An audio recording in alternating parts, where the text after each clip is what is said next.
2024. While I can already see some people's eyes glazing over, please keep in mind that I'm only the second of 4 speakers, so you still have a long way to go. Now, I would appreciate if everyone to stop for just a moment and close your eyes. Now, Gen Z sitting before me, please imagine an intensely entertaining game of Subway Surfers, GTA 5, or Minecraft is playing behind me, just like in TikTok videos. Millennials and Gen X in the stands, please contain your tears. Your kids are graduating high school, not flying to Mars. Yet. As for my baby boomers, well, please turn off those hearing aids. We want to thank you for your wisdom and sacrifice that allows us to be here today. You've already taken the risk to live life to the fullest, and now we have the chance to follow in your footsteps to make our own lives the best that they can be.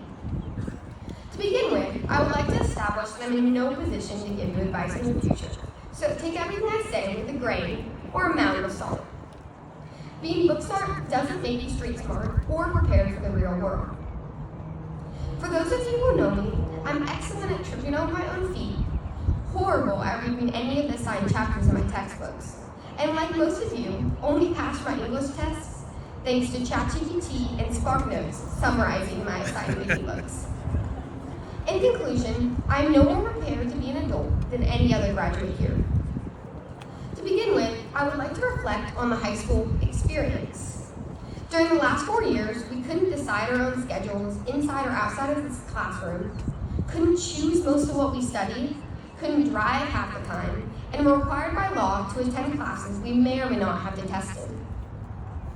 There were a few major decisions to make, and so the consequences or risks to take were minimal, even if we yearned for more freedom. Unfortunately, in the real world that we are now entering, there are consequences and risks to every action we take. In the next 60 plus years, we have taxes, rent, house payments, groceries, and even insurance to look forward to. Despite the freedom we gain, we also adopt more challenges to overcome. Thankfully, life doesn't have to be solely contained to hardships. Every day we are presented with decisions that are opportunities to improve our lives and the lives of the people around us. We have choices that can benefit us or contribute to the mundane crappiness of daily life. While a decision can have an obvious right choice or not, being decisive and ignoring that pit in your stomach that makes you question yourself is necessary to moving forward.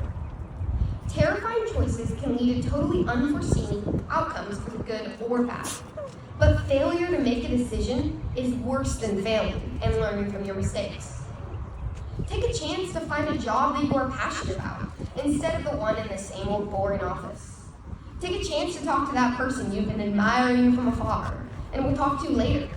Make that later now. Take a chance to apply to that internship that you just know you're not going to get. Someone's going to get it. Why shouldn't it be you? Take a chance and have the courage to shape your future into whatever you want it to be. Who knows?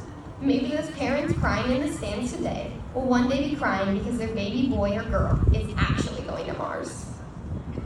Now I want to take a moment to appreciate the parents in the stands. As teenagers, we sometimes forget that mom isn't a shrink and dad is not the bank, as said in the wise words of Eric Church. However, without their constant support and frustrating nagging to get that assignment done before we can ... I'll let you fill in the blank. We might not have passed that math class or stopped before hitting that car when we are just crazy drivers with our permits. So make sure to give your parents a big hug after the ceremony. They honestly saw their life flash before their eyes when you first got behind that wheel. Finally, I want to thank everyone else that got us here. Teachers, counselors, coaches, friends, and family members are imperative aspects of what molds us into who we are today and the decisions we will make tomorrow. I will now hand it off to Olivia Arnold.